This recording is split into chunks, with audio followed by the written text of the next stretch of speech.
We thank you. Thank you for your word. And Father, we just ask that you will open up your word for us, that we can understand what you want to tell us. And Father, give us open hearts so we can receive what you want to tell us. In Jesus' name. Amen. Now, I think a lot of us, a few weeks ago, we saw a video on the news about a humpback whale that swallowed a kayaker. And when that happened, and I saw that, God started to talk to me about Jonah. Because that's what happened with Jonah. And in my days, when I was a little boy, I thought Jonah was a hero. Because he was thrown off a ship, big fish swallowed him up, and spit him out on dry ground. But when you really go into the Word, then it's if Jonah was the worst leader, the worst servant leader in the Bible. And the reason for that is he ran away from God. God tell him to do something and he ran away. And lucky that fisherman that was swallowed by the humpback, I don't think he was run away from God. So he was lucky because he was spit out immediately, still on the water. So he was good. But in this story of Jonah, when you read the story, you think he's a hero. But if you think about it, he wasn't a hero because he ran away. God told him to do something and he ran away. But the story of Jonah holds up a mirror to the one who reads it, and that's each and every one of us. If we look at Jonah's life and we look at our life, I think we do exactly the same thing as what Jonah did. We all run away for God's instructions. There's a lot of times that God tells you, speak to this person. And then you decide, nope, I can't speak to him, I don't know him. So I'm not going to speak to him. And that's the same what Jonah did. He was running away. But in Jonah we see the worst parts of our own character magnified, which should generate humility and gratitude that God would love his enemies and put up with the Jonahs in all of us. And that's what God do. He set up with all of us. But he always comes through for us.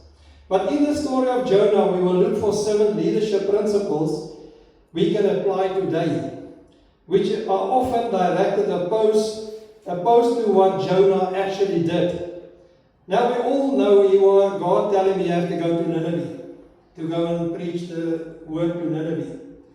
But who was the people in Nineveh?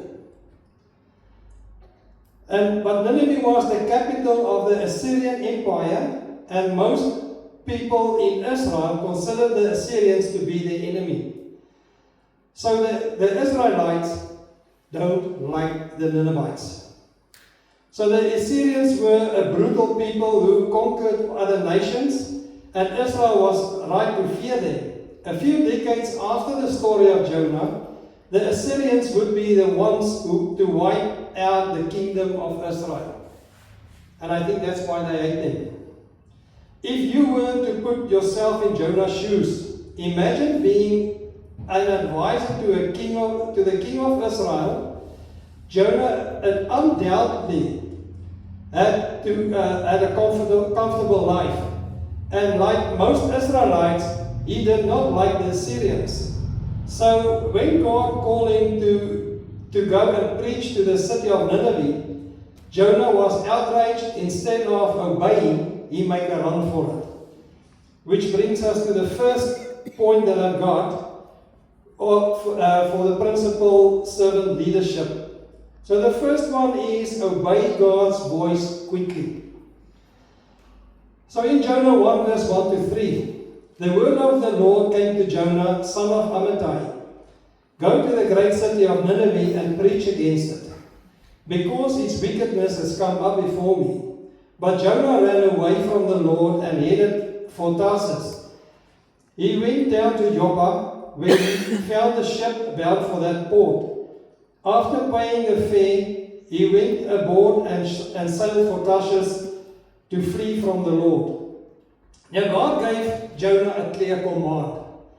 And because Jonah was a a prophet, he heard directly from God. But when God told him he must go, he ran away. And he went all in as he, instead of staying put, he fled to Tarshish, which is 4,023 kilometers away from Joppa. And that is in the opposite direction. That's where Jonah was running to. And yet, Jonah learned that he could not run away from God. Who of us realize that we can't run away from God? I know I can't. I tried, but I couldn't. God got me all the time. So the Lord pursued him across the sea through a storm and brought him back to land inside the belly of a great fish. Here, God says, the Bible says a great fish. What we know was a humpback whale that swallowed a fisheth. So we don't know what fish swallowed Jonah. The Bible didn't tell us that. So Jonah realized that he would have to obey God. And so he turned and started his march toward Nineveh. He could have saved himself and others a lot of pain and heartache if he had obeyed God at the start. If he listened to God the first time, he wouldn't go through all that trouble. And all the sailors on that ship wouldn't be so afraid.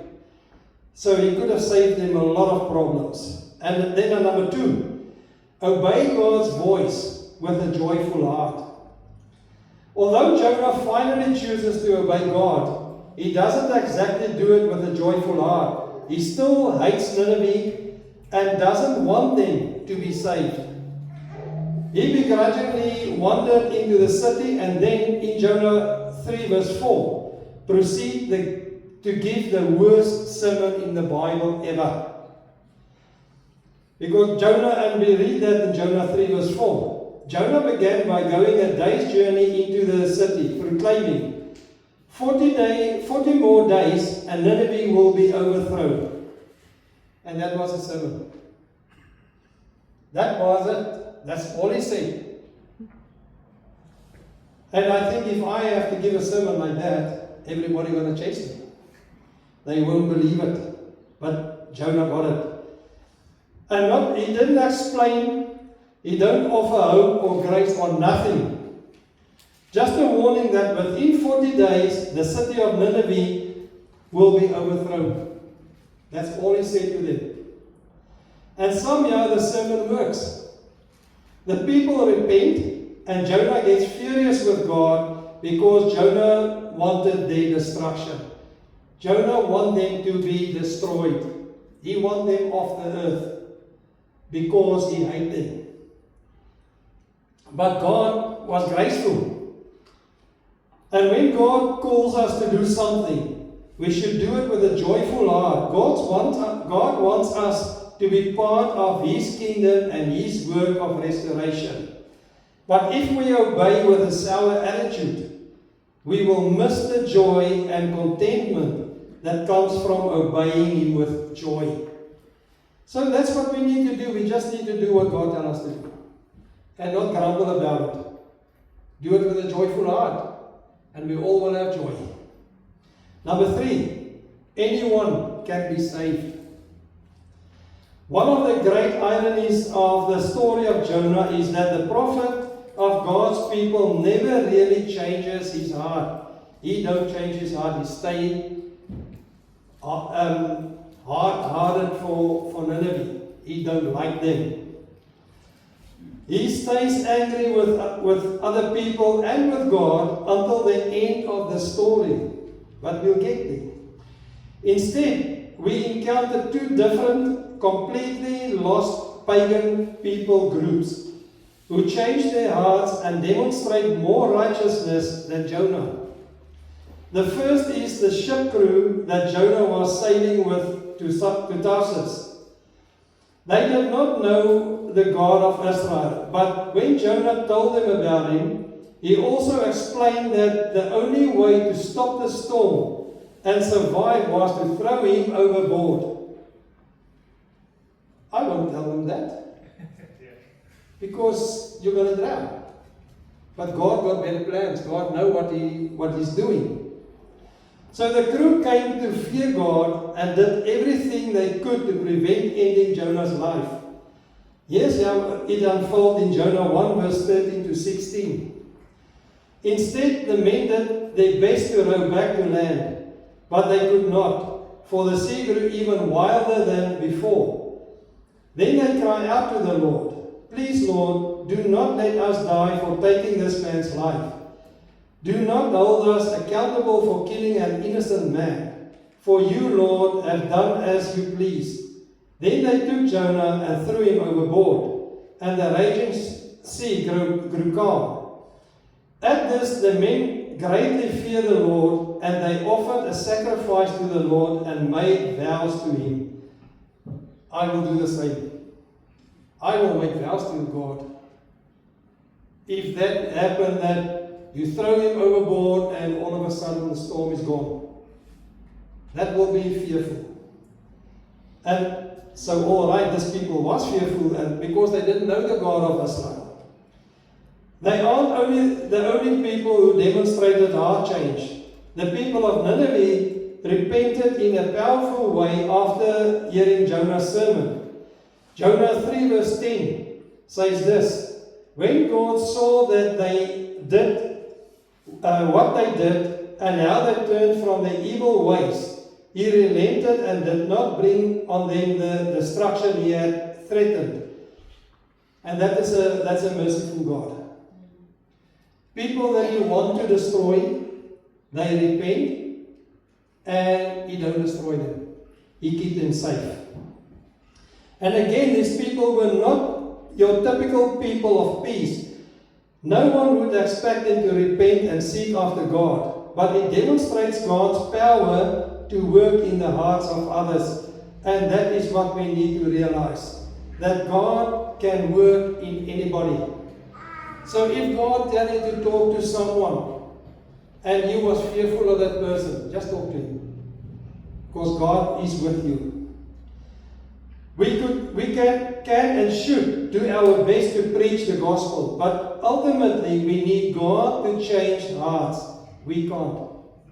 Doesn't matter what you say to people, you can't change their hearts.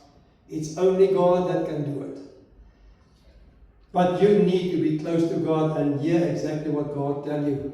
And say what God tells you to say, and not your own words. It won't work. He can work miracles in anyone. And so we should never treat someone like they're too far gone or irredeemable. We can't say it. We can't judge them. It's not our place to judge them. It's only God that can judge them. If you think someone is beyond, he's not. Because God is still in control. God can still change his heart. Number 4, be slow to anger. And I think we all got a little bit of anger in ourselves. I know I got, and I still work on it. When God chooses to spare the city of Nineveh, Jonah gets angry. Here is how Jonah described the scene in Jonah 4 verse 1 to 4. But to Jonah this seemed very wrong, and he became angry.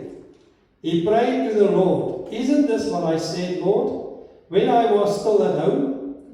That is what I tried to forestall by fleeing to Tarsus. I knew that you are a gracious and compassionate God, slow to anger and abounding in love, a God who relents from sending calamity. Now, Lord, take away my life, for it is better for me to die than to live." But the Lord replied, "Is it right for you to be angry?" And how many times did we tell it to God? That, no, I had enough, I can't do it anymore. And then we are angry with God. But we must remember, Jonah thought that the Ninevites as his enemy. He wanted them judged. He wanted them wiped off the face of the earth. That's why he didn't want to go to Nineveh, because he knew if they repent, God won't destroy them. And they're scared of the Ninevites. And that's what he told God now. That's what he what he don't want.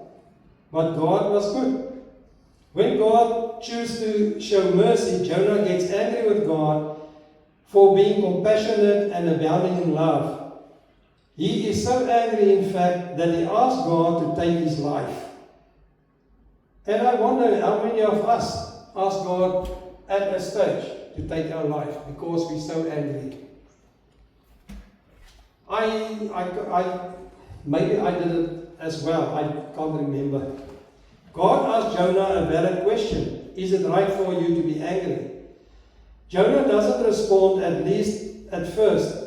Instead, he sits outside the city and watches. And I believe he was sitting there and hope and praying that God will destroy them.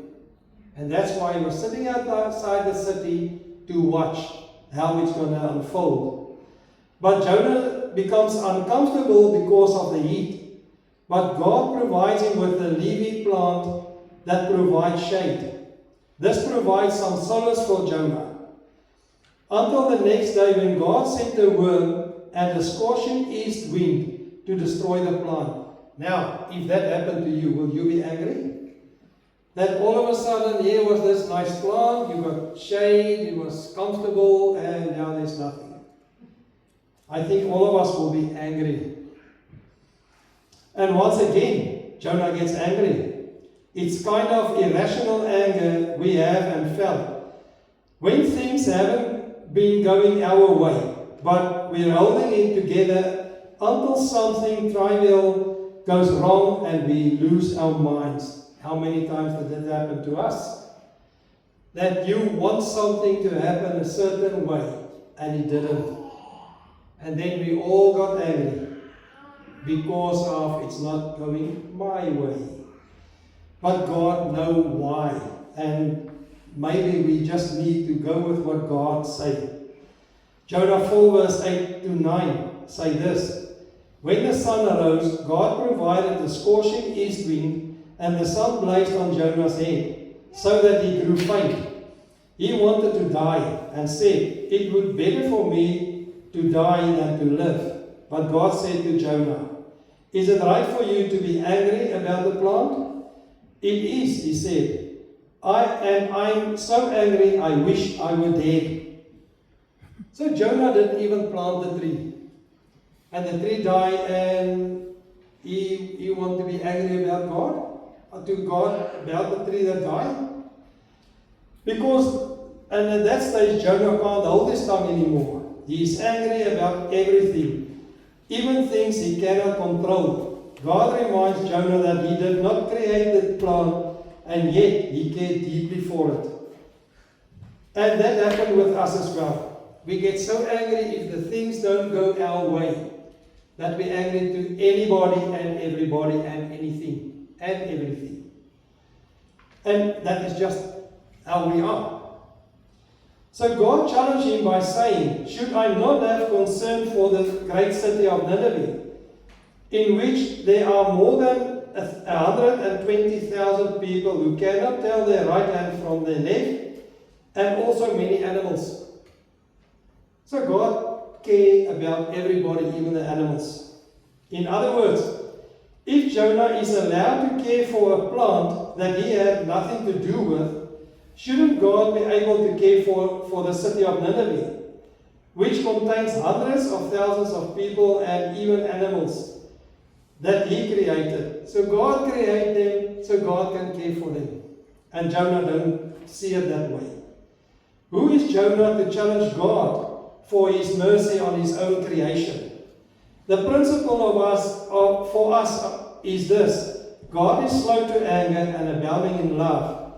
If we want to be more like him, if we want to be leaders who serve, then we must be slow to anger as well. And that's the big lesson for us. Because we all get angry for some things at a time. Jonah's anger led him to bitterness and depression. He held onto it lightly and would not let it go. There is a time for righteous anger, but we should be slow to arrive there. Don't go there. Don't get angry. It's no use.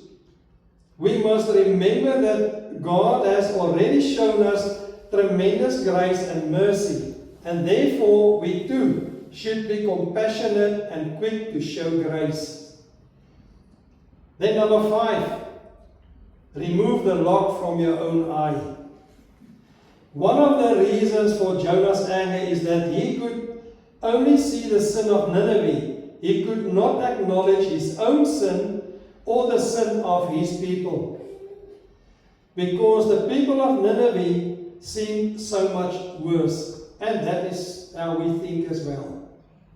My sin is only this little bit, but man, that other guy, his sin is massive, and that's how we all think.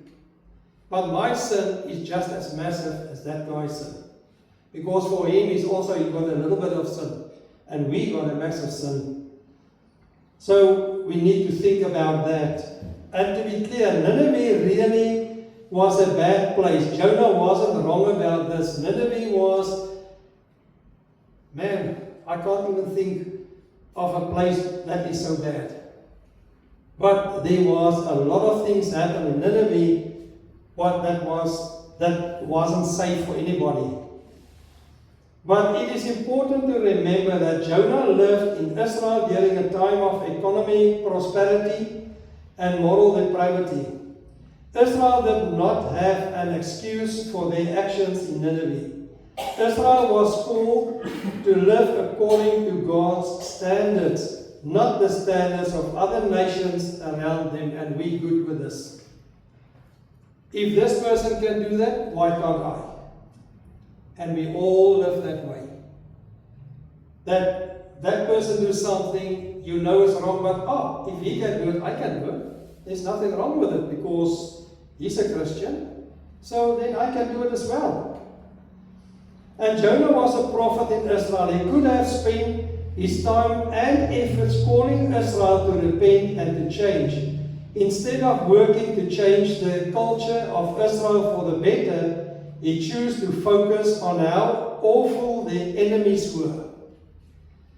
And that's what we do. We always say they are worse than me, so I'm okay. And that is not. If they worse, you the same, because we all got sin in ourselves.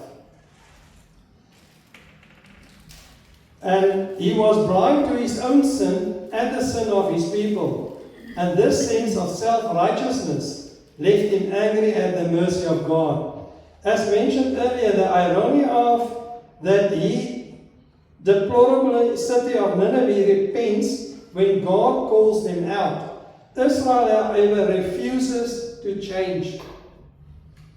Israel just decide they're not going to change, they're going to stay the way they are. But Nineveh, the Ninevites decide to repent and turn to God. And that's why God got mercy on them.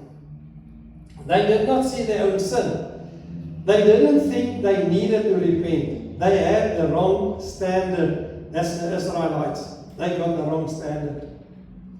Today we face the same temptation. As individuals, we are tempted to build up our own sense of righteousness by comparing our behavior with others instead of trusting in God to justify and sanctify us.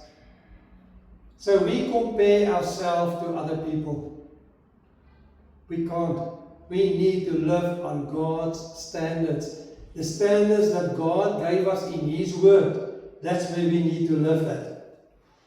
And it's so much easier to blame others and accuse them of faults and failures than to deal with our own issues. But this is what Jesus called us to do in Matthew 7, verse 3 to 5. Why do you look at the speck of sawdust in your brother's eye and pay no attention to the plank in your own eye? How can you say to your brother, let me take the speck out of your eye, when all the time there is a plank in your own eye? You hypocrite, first take the plank out of your own eye, and then you will see clearly to remove the speck from your brother's eye. And that's what we need to do. We need to take the planks out of our own eyes. And then we will we will do what God tells us to do. And by starting with our own sin, we can better understand and appreciate the mercy of God. We can love others more effectively, and we can be a part of positive change. Jonah is not the hero we need, but God still used him and revealed His mercy. The good news is that we don't have to depend on imperfect prophets to save us. Jesus came and lived a perfect life on our behalf. So we don't need somebody else. We just need God to help us do this. And because of this, we can humble ourselves and obey God quickly and joyfully. We can love our enemies, we can be slow to anger, and we can embrace mercy and see change occur in ourselves. And that is the biggest one. We need to see change in ourselves, because we need to deal with our own sins first. So my challenge for this week is to work on our own and not to compare. If God in this week, if God tells you to talk to someone, don't tell God he's too far away. Just talk to them, because that's what God wants. That is God's instruction to us. We need to take the planks out of our own eyes, and we can help the people around us. So Father, we thank you for your word. Father, we honor you, we praise you. And Father, we just ask that you will open up this word more and more for us. And Father, that you will help us to deal with what we need to deal with. That you will show us what we need to deal with. And we thank you for that in Jesus' name. Amen.